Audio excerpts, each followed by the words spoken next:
ఇప్పటి వరకు నేను జరిగిన ఆరాధనలకు తోడుగా ఉండి నడిపించినట్టు పొందినాలయ్యా. కొద్ది నిమిషాలు మీ దేహశాలు పడదు మీ పక్షంగా పడుతుండగా నన్ను అభిషేకించి నా నోటి మాటగా నాతోనూ మాతోనూ మాట్లాడమని యేసునామములో అడుగుతున్నాము తండ్రి, ఆమేన్. దేవునికి స్తోత్రములు. హల్లెలూయా. రాజు ఏ రాజు అంటేనా? ఇశ్రాయేలీయులకు రాజు. ఈ ఆహాబు ఎవరు కుమారుడు అంటే ఓమరి అనే రాజుకు కుమారుడు. ఇతను 22 సంవత్సరాలు కూడా పరిపాలన చేస్తూ వివాహం చేసుకున్నాడు. వివాహం చేసుకుంది ఎవరిని అంటే యెజబెలును. అయితే యెజబెలు ఆహాబు ఇద్దరు కూడా దాంపత్య జీవితంలో కొనసాగుతూ ఉన్నారు. మంచిది. కానీ ఇశ్రాయేలీయులను పరిపాలించడానికి దేవుడు ఆహాబును రాజుగా నియమించాడు. రాజు ప్రజలను పరిపాలించేవాడు ఎలా ఉండాలంటే యథార్థవంతుడిగా ఉండాలి, నీతిమంతుడిగా ఉండాలి, పరిపూర్ణమైన మనసు కలిగి ఉండాలి. అంతేగాని ప్రజలను తప్పుదోవలు నడిపించేవాడిగా ఉండకూడదు, ప్రజలను భ్రమపరిచేవాడిగా ఉండకూడదు, ప్రజలను నాశనం చేసేవాడిగా ఉండకూడదు. అయితే ఆహాబు ఏం చేస్తున్నాడో తెలుసా? ఆహాబు చేస్తున్నటువంటి పని ఏంటో తెలుసా? ఆహాబు ఏ దేవుడైతే అధికారం ఇచ్చాడో, ఏ దేవుడినైతే ఆరాధించాలో ఆ దేవుణ్ణి ఆరాధించటము పక్కన పెట్టేశాడు. దేవుడు రాజుగా నిన్ను నియమించాడు. అయితే రాజుగా నియమించిన దేవుడును పక్కన పెట్టేశాడు. దేనిని ఆరాధించకూడదో అదే ఆరాధించడం ప్రారంభించాడు. ఇశ్రాయేలీయులందరూ కూడా ఎవరు అంటే దేవుని సొత్తు. హల్లెలూయా, హల్లెలూయా. అయితే ఇశ్రాయేలీయులందరినీ కూడా ఆహాబు ఏం చేస్తున్నాడంటే వేరే మార్గాన్ని నడిపిస్తున్నాడు. నడిపించవలసింది ఏ మార్గము? దేవుని మార్గంలో నడిపించాలి. కానీ ఆహాబు ఏ మార్గంలో నడిపిస్తున్నాడంటే పాపిష్టి మార్గంలో నడిపిస్తున్నాడు, పాపపు పనులు చేపిస్తున్నాడు, దేవునికి వ్యతిరేకమైన కార్యములు జరిగిస్తూ ఉన్నాడు. ఏదైతే చేయకూడదో, దేన్నైతే ప్రేమించకూడదో, దేన్నైతే ఆరాధించకూడదో అదే జరిగిస్తూ ఉన్నాడు. ఇశ్రాయేలీయులందరూ కూడా అదే పని చేస్తున్నారు.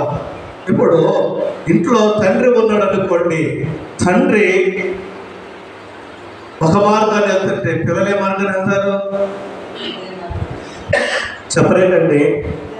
తండ్రి ముందెళ్ళే నాగలు ఏ మార్గంలో వెళ్తే వెనకమాల నాగలు కూడా అదే మార్గంలో వెళ్తూ ఉంటుంది. ముందెళ్ళే నాగలు వంకర టింకరగా వెళ్తుంటే వెనకమాల నాగలు కూడా వంకర టింకరగానే వెళ్తుంది. అంతేగాని ముందెళ్ళేవాడు వంకర టింకరగా వెళ్ళకుండా వెనకమాల వచ్చే నాగల్నే వీళ్ళు వంకర వంకరగా వస్తున్నావు అని అంటే వెనకమాల ఉన్నాడు, ముందునేవాడు అన్నాడు, ఒరే బాబు నువ్వు ఎలా వెళ్తున్నావు చూసుకో, నువ్వు వెళ్ళేదే వంకరే, నీ వెనకమాల మాకు తప్పదు, మేము కూడా వంకరగానే రావాల్సి వస్తుందని అంటాడు. అలాగే ఇంటిలో కూడా యజమానురాలు ఏ మార్గంలో ప్రయాణం చేస్తారో పిల్లలు కూడా అదే మార్గంలో ప్రయాణం చేస్తారు. పిల్లలు సరైన మార్గంలో నడవాలంటే తల్లిదండ్రులు కూడా సరైన మార్గంలో నడవాలి. దేవునికి స్తోత్రములు. హల్లెలూయా. పిల్లల జీవితాల్లో బాగుపడాలంటే, పిల్లల జీవితాల్లో సంతోషంగా ఉండాలంటే, వారి భవిష్యత్తు బాగోవాలంటే తల్లిగా తండ్రిగా నీవు వారికి ఒక మంచి మార్గమును నేర్పించాలి. నేర్పించాలంటే ముందు నువ్వు నడవాలి. నువ్వు నడవు, వారి నడవంటే నడవదు. అలాగే ఆహాబు తన భార్య ఇద్దరు కలిసి ఇశ్రాయేలు ప్రజలందరినీ కూడా భ్రమపరిచేశారు. పాడు చేసేసారో, వంకర మార్గములు నడిపిస్తున్నారు, వారి జీవితాలను నాశనం చేస్తున్నారు, వారి బ్రతుకులను పాడు చేస్తున్నారు. కారణం ఏంటో తెలుసా? జీవము కలిగిన దేవుణ్ణి ఆరాధించగలరు. వారు ఎవరిని ఆరాధించట్లేదంటే జీవము కలిగిన దేవుణ్ణి ఆరాధించట్ల. మరి ఎవరిని ఆరాధిస్తున్నారు? చూడండి, 31వ వచనంలో రాయబడి ఉన్నది.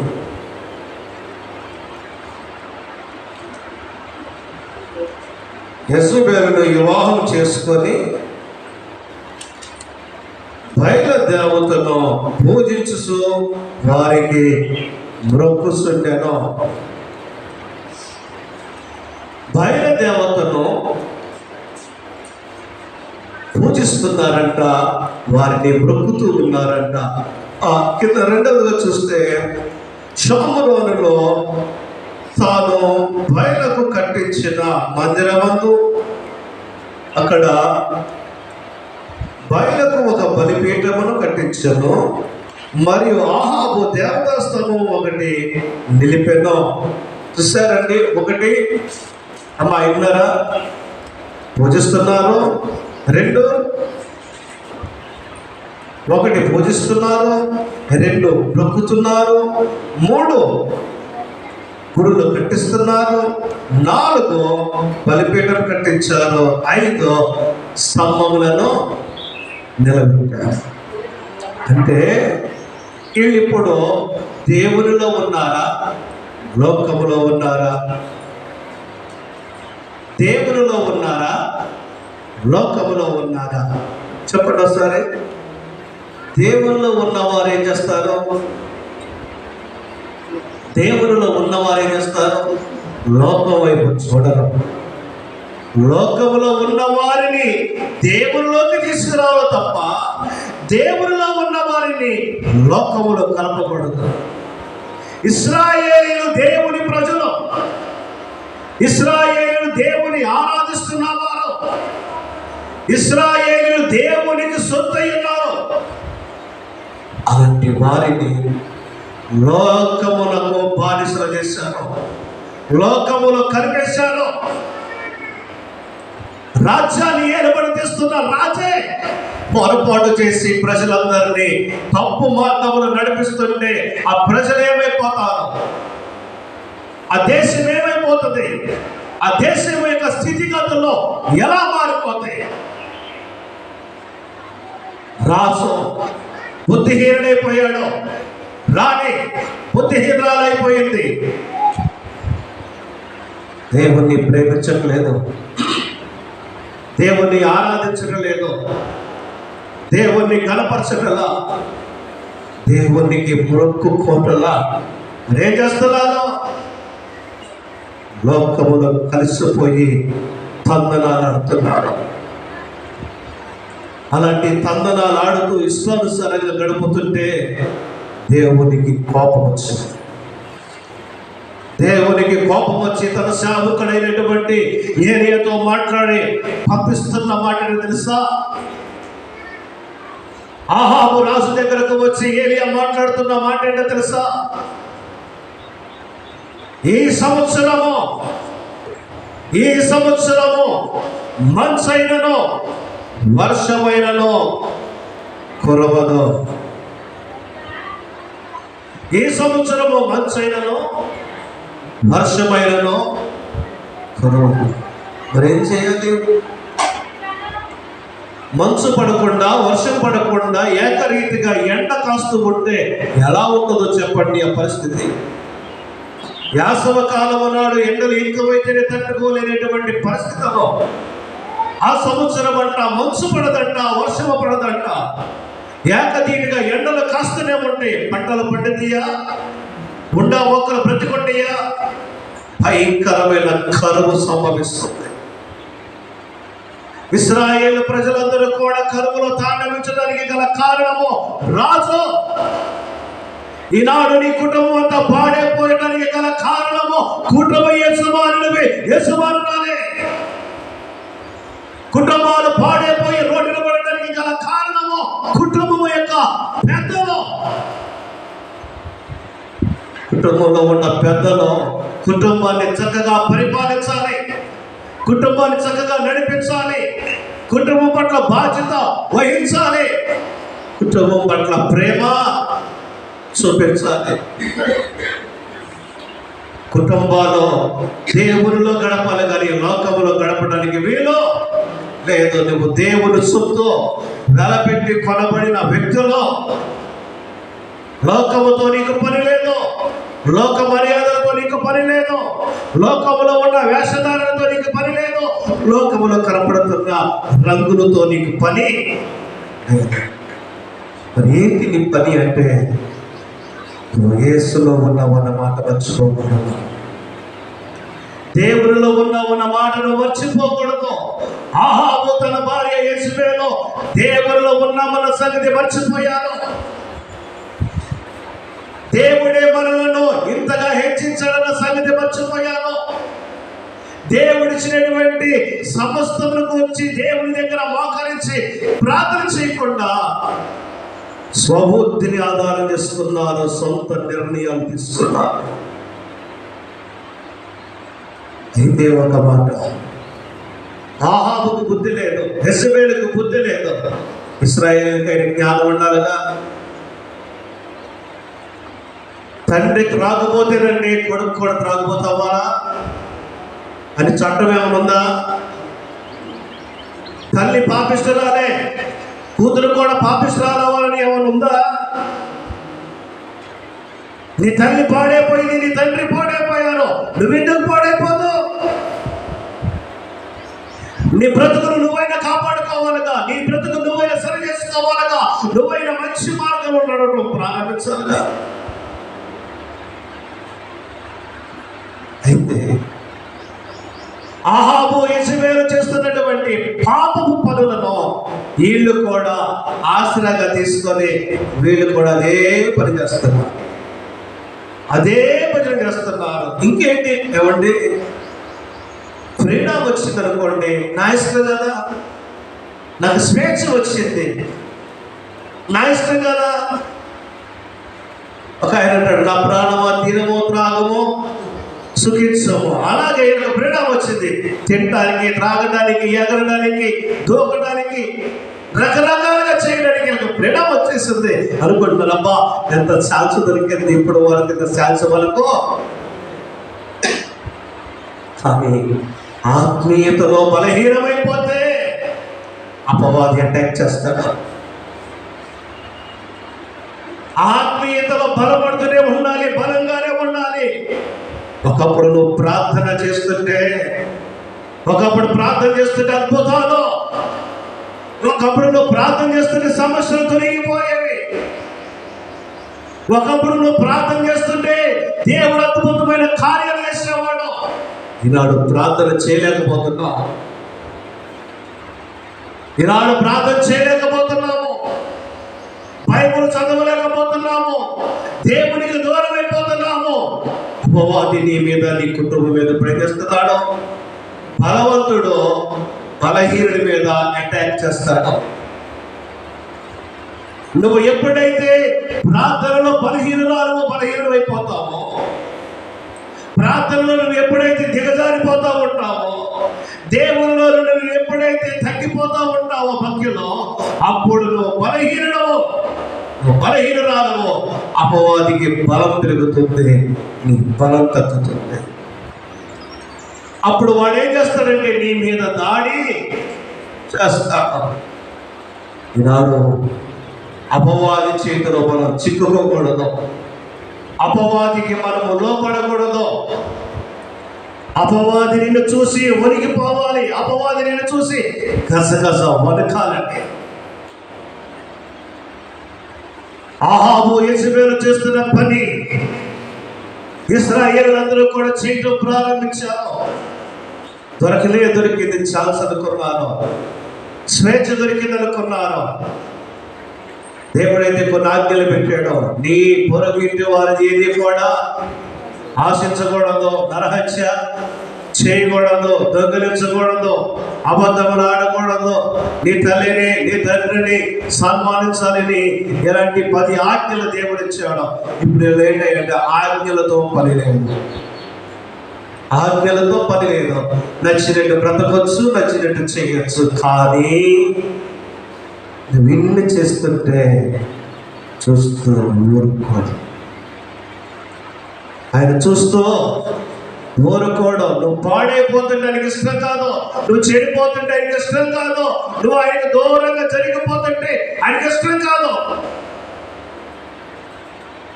ఆహాబుతోనో యెజబెలుతోనో తన సేవకుడి ద్వారా హెచ్చరించి మాట్లాడితే కాస్తంత కూడా పశ్చాత్తాపం లేకుండా, కాస్తంత కూడా భయం లేకుండా ఏ పర్వాలేదులే అని అలాగే బండల్లా కూర్చున్నారు భార్యాభర్తలిద్దరు.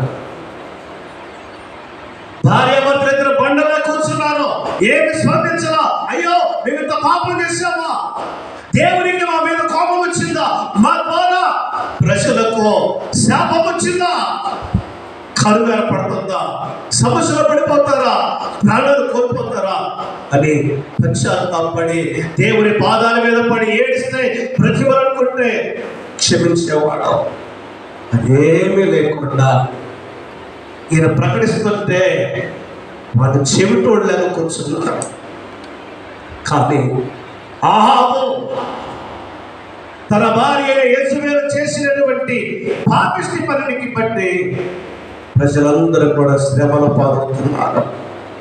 రాజ్యాన్ని ఏర్పడేసే నాయకులు కూడా అంతే. ఏ నాయకుడైతే తప్పు చేయడం ప్రారంభిస్తాడో ఆ నాయకుడి ద్వారా పట్టణానికి శ్రమ, ఆ గ్రామానికి శ్రమ, ఆ దేశానికి శ్రమ. కరువులు వస్తుంది అంటే ఊరికి రావు. కుటుంబాల్లో కూడా కరువులు, సమస్యలు ఎన్ని ఏర్పడుతున్నాయి అంటే తప్పు చేస్తున్నారు కాబట్టి. దేశం మీదకు భయంకరమైన శ్రమలు ఎందుకు వస్తున్నాయి? కుటుంబాల్లో భయంకరమైన శ్రమలు, ఇబ్బందులు ఎందుకు వస్తున్నాయి? పాపం చేస్తున్నారు, దేవునికి విరోధంగా. ఇశ్రాయేలు ప్రజలందరూ కూడా కరువులోకి వెళ్ళిపోయారు. షాములోనులో ఉన్న వారందరూ కూడా కరువు కరువు కరువు. సేవకుడు వచ్చి ప్రకటిస్తున్నాడు, మీరు చేసింది తప్పు, ఒప్పుకోండి దేవుని దగ్గర. అంటే వీళ్ళు ఎలా ఉన్నారని నిర్లక్ష్యం కలిగి ఈనాడు అనేక కుటుంబాలు కూడా దేవుణ్ణి పక్కన పెట్టేస్తున్నారు. అనేకులు దేవుణ్ణి పక్కన పెట్టేస్తున్నారు. ఆజ్ఞ అతిక్రమించడమే పాపము. ఆ పాపం వల్ల వచ్చు జీతము మరణము. యెజబెలు తన భర్త అయిన ఆహాబు దేవుని ఆజ్ఞను మీరారు. వాళ్ళే కాదు, మనమైనా సరే ఆజ్ఞను మీరకూడదు. ఆజ్ఞను మీరేమంటే శ్రమ అని. అలాంటి కరువు ఉన్నటువంటి ప్రాంతంలో ఆ భయంకరమైన కరువు ఏర్పడింది. ఆ సంవత్సరం అంతా మంచు పడలేదు, వర్షం పడలేదు. అందరి గృహాల్లో ఉన్నవి తినడానికి ఉన్న ఆహారాలు మొత్తం కూడా తరిగిపోయినాయి అండి. మరి ఇప్పుడు ఏంటి పరిస్థితి? అమ్మ, మీ ఇంట్లో ఆహారం లేకపోతే ఏం చేస్తారు? ఆహారం లేకపోతే ఏం చేస్తారు? అప్పు తెచ్చుకోవాలని వెళ్తాం. అప్పు ఇవ్వడానికి ఆర్థిక కూడా లేదు కదా. నాకు వచ్చినట్టే కరువు ఆనకొచ్చింది. ఇప్పుడు ఊరంతా కరువే వచ్చింది. నువ్వు ఎవరింటికి వెళ్ళా ఏం జరిగింది నీకు? అక్కడ కరువు రావడానికి గల కారణం ఏంటి తెలుసండి? రాజ్యాన్ని ఏర్పాటు చేస్తున్న రాజు పాపం చేశాడు, రాజుగారి భార్య కూడా పాపం చేసింది. అందుకనే అందరూ కరువులో పడిపోయారు, ఆకలితో అలమటిస్తున్నారు, భయంకరంగా ఇబ్బంది పడుతున్నారు. ఆ కరువు ప్రాంతంలో దైవజనుడు కూడా ఉన్నాడు. దేవునికి స్తోత్రములో. దేవుడు అందరికి ఒక ఎత్తుగా తెలుస్తాడండి. దైవజనుడు లేదు, విశ్వాసం లేదు, అందరికీ ఒకే తీర్పు తెలుస్తాడు. కానీ ఆ కరువులో దేవుడు తన సేవకుడు ఎలా పోషిస్తున్నాడు తెలుసా? అడుగుతున్నాడు, ప్రభువా నువ్వు చెప్పమన్నావు, నేను చెప్పాను. మంచు పడటలేదు, వర్షము పడటలేదు, అంతా ఎండిపోయింది, అంతా మాడిపోయింది. అసలుకి గుంటల్లో నీళ్ళు, వాగుల్లో నీళ్ళు, అన్నీ ఇంకిపోతాయిగా ప్రభు అంటే నీకెందుకయ్యా, నేను అన్నాగా అన్నాడు. దేవునికి స్తోత్రములు. మరి నేనేం చేయాలి ప్రభువా? నువ్వా ఆ వాక్కడికి వెళ్ళి కూర్చోను, ఆ వాక్కడికి వెళ్ళి ఏం కూర్చోను, నీళ్ళు అక్కడ కూర్చోనంటే అక్కర్లేదులే, నీకు తింటాక ఆహారం పంపిస్తా. ఎవరు పెడతారు నాకు ప్రభువా? నాకు ఎవరు పెడతారు ఆహారం? నేను చెప్పిన మాట ఎన్నవాడు ఎవడైనా వచ్చి నాకు ఆహారం పెడతాడా? పెట్టడం. మరి ఎలా? మనుషులు పెడితేనే పోషించబడతావా నాన్న? మనుషులే తీసుకొచ్చి పెడితేనే నువ్వు భోజనం చేస్తావా? నీ కడుపు నిండుతా? మరి ఎలా? ఈ సృష్టిలో నేను సమస్తను సృష్టించి నువ్వు భోజనం చేయడానికి నీ ఆహారం కావాలి. అవును ప్రభు, అయితే నీకు ఆహారం వసతి చూడు. ఎవరు చేస్తారయ్యా అంటే ఎవరు కావాలా? నీకెవరు కావాలనుకుంటున్నావు? ఈయన మనసులో అనుకుంటున్నాడు, ఏ రాజుగారు తీసుకొచ్చి పెడితే బాగుంటుంది. ఏం చెప్పాడు? నీకు కొరత లేకుండా కాకుల ద్వారా ప్రతిరోజు నువ్వు తిన్నంత ఆహారం నేను పంపిస్తాను. దేవునికి మహిమ కలుగునుగా. ఎవరి ద్వారా పంపిస్తానంట? మనుషుల ద్వారా వద్దు, వాళ్ళ హృదయాలు బాగోరా. అదేం చేయాలి? కాకుల ద్వారా నిన్ను పోషిస్తాను. ఆ కాకులు రోజు లేవడం, కావు కావు అనుకుంటా రొట్టె ముక్కను మాంసము చక్కగా తీసుకెళ్తాం. ఏలియా గారు కూర్చొని ప్రార్థన చేసుకుంటుంటే అక్కడికి వెళ్తే అక్కడ పెట్టడం, కావు అంటాం. అలా చారేసే పని మీదే ఉంది. ఆ వాగులో నీరైపోయే వరకు అక్కడే ఉన్నాడు, తృప్తిగా భోజనం చేస్తున్నాడు, అక్కడే ప్రార్థన చేసుకుంటూ ఉన్నాడు. అయితే ప్రభువా నీళ్ళు ఆగిపోయినాయ్యా, ఈ వాగులో నీళ్ళు రావట్లా, ఏం చేయాలనుకుంటున్నావు అయ్యా? నాకేం తెలుసు అయ్యా, నువ్వు ఏ పని చెప్తే ఆ పని చేసేవాడు నేను, నువ్వు ఎక్కడికి వెళ్ళమంటే అక్కడికి వెళ్ళోండి నేను, నీ మాట వినే నీ దాసున్నయ్యా అంటాడు ఏలియా. అయితే నిన్ను పోషించడానికి నేను ఒకరిని ఏర్పాటు చేశానే అన్నాడు దేవుడు. ఈయన అనుకున్నాడు, నాయన ఏ గొప్ప కుటుంబాన్ని ఏర్పాటు చేసాడు నా కోసం, ఇప్పుడు వెళ్ళి హ్యాపీగా అక్కడ కూర్చొని తింటవే అనుకున్నాడేమో. ఒకవేళ ఏలియా నువ్వు అనుకున్నట్టు కాదు. అదేంటి నాయన, నా మనసులో మాట కూడా తెలుసా నీకు? నీ అంతరంగమే నాకు తెలుసు. దేవునికి మహిమ కలుగునుగా. నీ అంతరంగమే నాకు తెలుసు. అదేం చేయాలయ్యా? ఇప్పుడు నా మనసులో ఏముందో నీ మనసులో ఏముందో అని తెలుసు. ఒక్కోసారి మనం నోరు కూడా తెరవలేనటువంటి బలహీనలో ఉండి మనసులో ప్రార్థన చేస్తాం. ఎవరు వినపడదా? కానీ ఆయన వినపడద్దు, ఆయన వింటాడు. అప్పుడు అన్నాడు యేసయ్య అన్నాడు ఏలియాతో, ఏలియా నీ కడుపు నింపుతా, నిన్ను పోషిస్తా, ఇశ్రాయేలీయులందరికీ బుద్ధి వచ్చేదాకా వర్షం పడదు, మంచు పడదు, రాజుకు బుద్ధి వచ్చేదాకా, రాణికి బుద్ధి వచ్చేదాకా ఎండిపోతూనే ఉంటుంది, అగ్ని మండుతూనే ఉంటుంది అన్నాడు. సరేలే ప్రభు, ఇప్పుడు నన్ను ఎక్కడికి వెళ్ళమంటావు? నిన్న నువ్వు ఎక్కడికి వెళ్ళాలంటే 17వ అధ్యాయంలోకి రండి. ఎక్కడికి వెళ్ళమంటున్నాడు?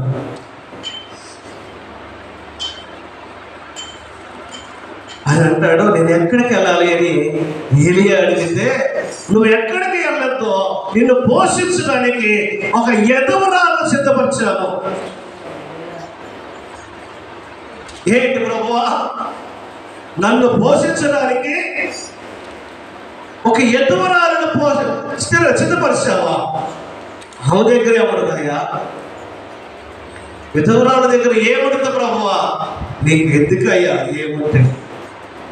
ఆ దగ్గర ఏముంటే నీకెందుకో నువ్వు వెళ్ళు. సారేపాతలో ఒక విధవురాలు ఉందంట. ఆమె దగ్గరికి వెళ్ళమని యేసే చెప్పాడు. ఆ దగ్గరికి వెళ్ళు. ఈ భూమి మీద వర్షము పడకుండా, మంచు పడకుండా ఉన్నంత కాలం ఆమె నేను పోషించుంది. ఈయన ఎంతంటే ఒక ఆవిడ పొలం లేకుండా, మరి ఆమె ఎవరు ఈయనకే తెలుసు. అమ్మా నాకు మంచినీళ్ళు అయితే కొంచెం మంచినీళ్ళు ఇస్తావా అని అడిగాడు ఈయన. మంచినీళ్ళు అయ్యా ఇస్తా. అమ్మా అమ్మా అమ్మా ఏంటయ్యా? మంచినీళ్ళే కాదమ్మా, ఆకలి వేస్తుంది, కాస్తంత రొట్టె ముట్టుకోవడం ఉంటే. అయ్యా మా ప్రాంతం అంతా కరువు అయ్యా, ఆకలేసి అందరూ తట్టుకోలేకపోతున్నారు, ఎవరి దగ్గర ఏం లేదయ్యా. మా ఇంట్లో కూడా అంత అయిపోయిందయ్యా. మాకు ఒక చిన్న బుడ్డు ఉందయ్యా, ఆ బుడ్డులో ఎంత పిండి ఉందయ్యా, ఆ ఇంకొక బుడ్డులో ఎంత నూనె ఉందయ్యా, అంత మించి మా దగ్గర ఏమీ లేదయ్యా. ఈరోజు ఆ వంట వండుకొని నేను నా కొడుకు తిని ముగిద్దాం అనుకుంటున్నామయ్యా. ఎంత ఉందమ్మా పిండి? ఎంత ఉందయ్యా? ఇంతే. ఎంత ఉంది? ఇంతే. ఆ ఇంతలో ఇంత అప్పు వేసుకురావా అంటే ఓడు అయ్యా. ముందేమో నీళ్ళు అడిగాము, తర్వాత ఏమో ఇంతే ఉందంటే అందులో ఇంత తేమంటావు, ఇంత నీకు ఎలా సరిపోతాయ్యా అని ఏమడుగుతుంది. అక్కడ ఉంటది, అయ్యా నిజమే నువ్వు అడుగుతున్నావు కదా, నేను ఆకతోనే ఉన్నాను కానీ, నా కొడుకు కూడా ఆకతోనే ఉన్నాడు కానీ, నువ్వెంత ఆకతో ఉన్నావో నాకు తెలియదుగా. నువ్వు అడిగినట్టే తెస్తానయ్యా. ఆ దేవుడు మమ్మల్ని ఎలా చేయాలంటే అలా చేస్తాడో, కానీ నీకు కాదయ్యా నా దేవుడికి పెట్టారు అనుకుంటానని ఆ వంట చిన్న అప్ప వేసి ఆ నీళ్లు పట్టుకొని వచ్చి ఆయనకి ఇవ్వగానే ఆయన అక్కడ పెట్టి ప్రార్థన చేయడం ప్రారంభించాడు. ప్రభువా ఈ తల్లి తీసుకొచ్చిన ఆహారాన్ని దీవించయ్యా. బుడ్డిలో పిండి లేదంట, నూనె లేదంట, అయిపోయి అంటయ్యా. నన్ను పోషిస్తాను అన్నావు, ఆ ఇంటికి వెళ్ళమన్నావు.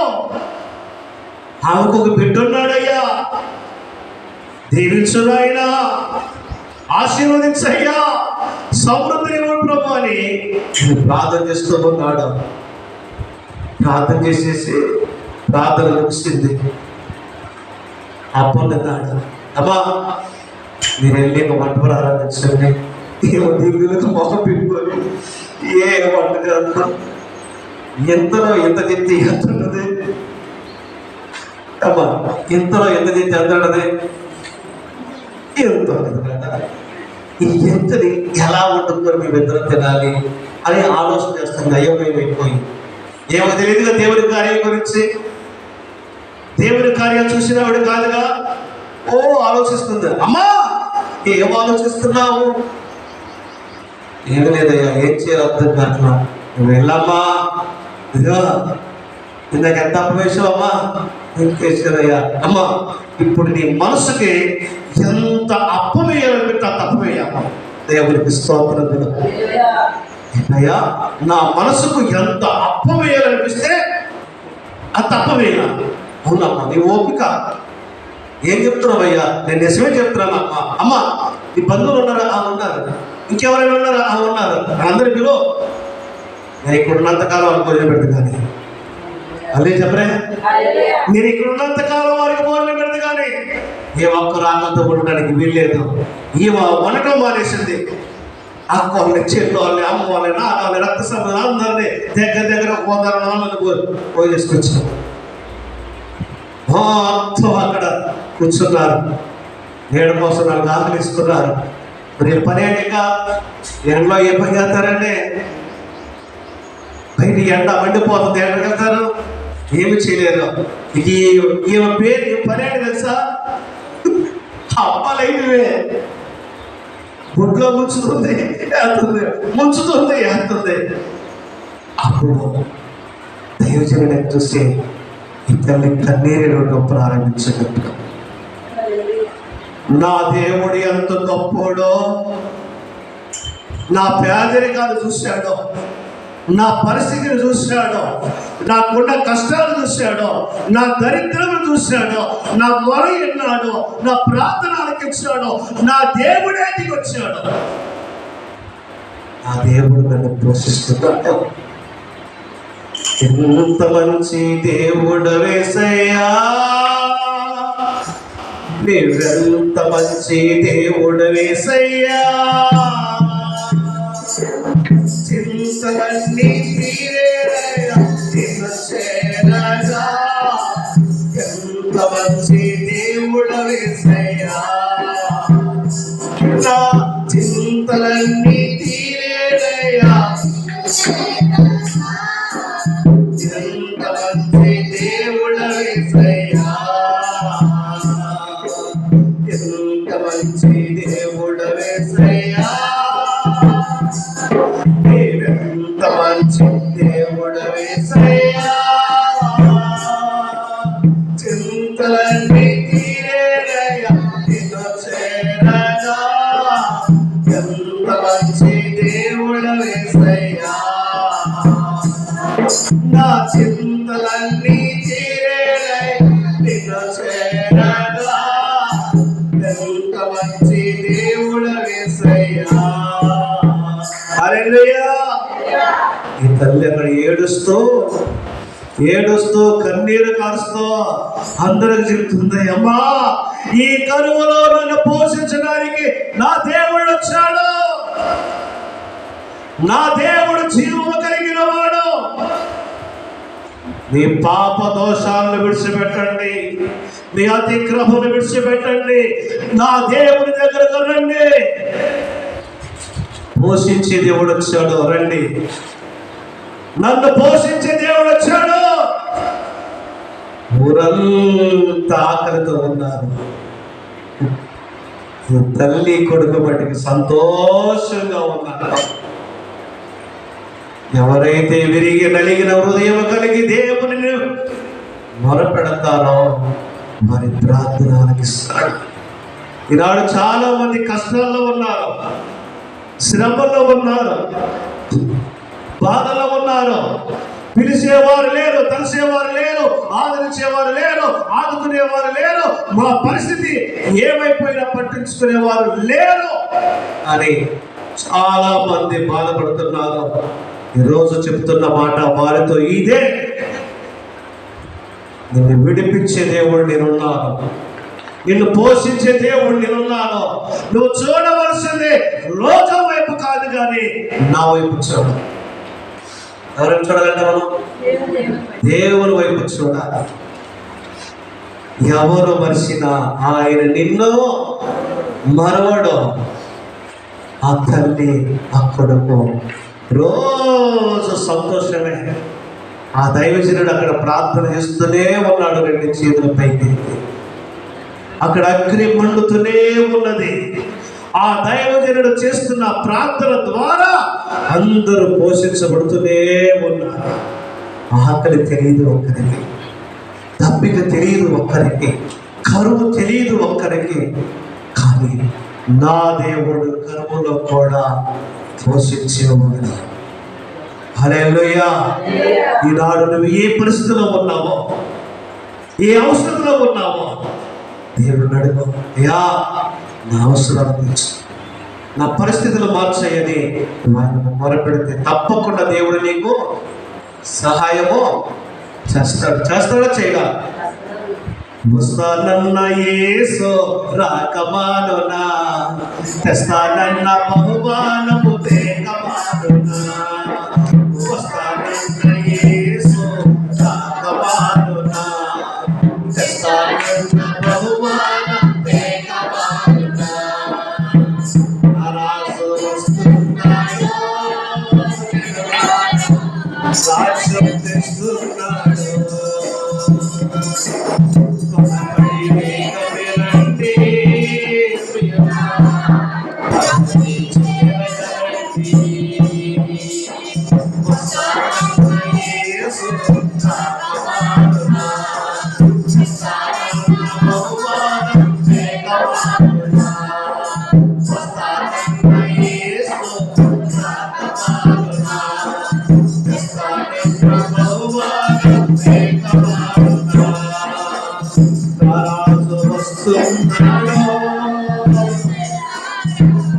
రాజ్యం తెస్తున్నాడు. హల్లెలూయా.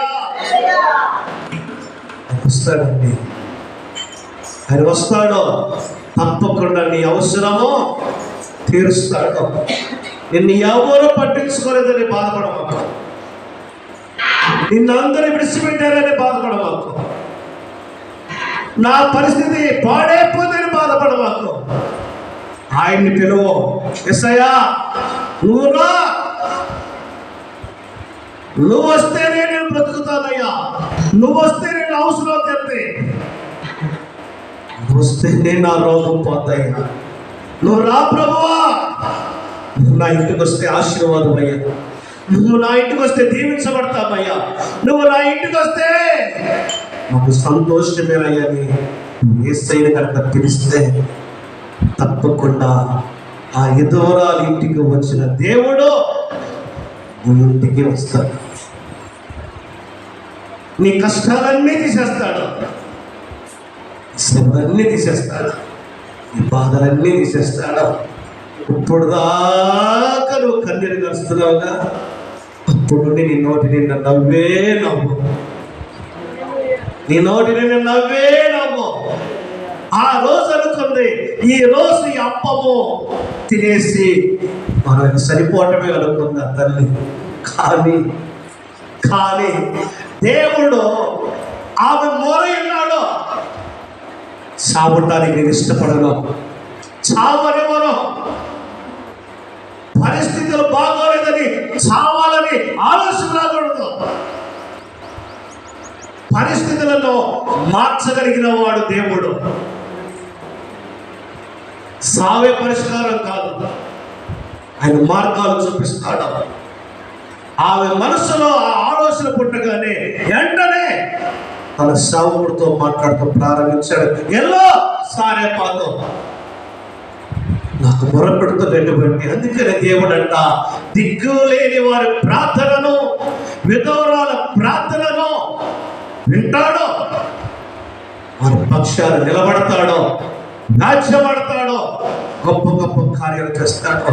ఆ విధవరాలు ఏడుస్తున్నటువంటి ఆ ఏడుపు విన్నాడు, ఆమె కన్నీరు చూశాడు, దేవుడు ప్రత్యక్షమయ్యాడు, ఆమెను పోషించడం ప్రారంభించాడు. ఎన్ని రోజులు తెలుసా? మీ అందరికీ తెలుసు, చెప్పండి. 3 సంవత్సరాల 6 నెలలు. చెప్పండి దేవుడు. 3 సంవత్సరాల 6 నెలలు పోషిస్తూనే ఉన్నాడు. 3 సంవత్సరాల 6 నెలల క్రితమే గుడ్డిలో పిండి, గుడ్డిలో నూనె, తొట్టిలో పిండి అయిపోయింది, అవునా? మరి 3 సంవత్సరాల 6 నెలలు తొట్టిలో పిండి పెరుగుతూనే ఉంది, బుడ్డిలో నూనె ఉబ్బుకుతూనే ఉంది.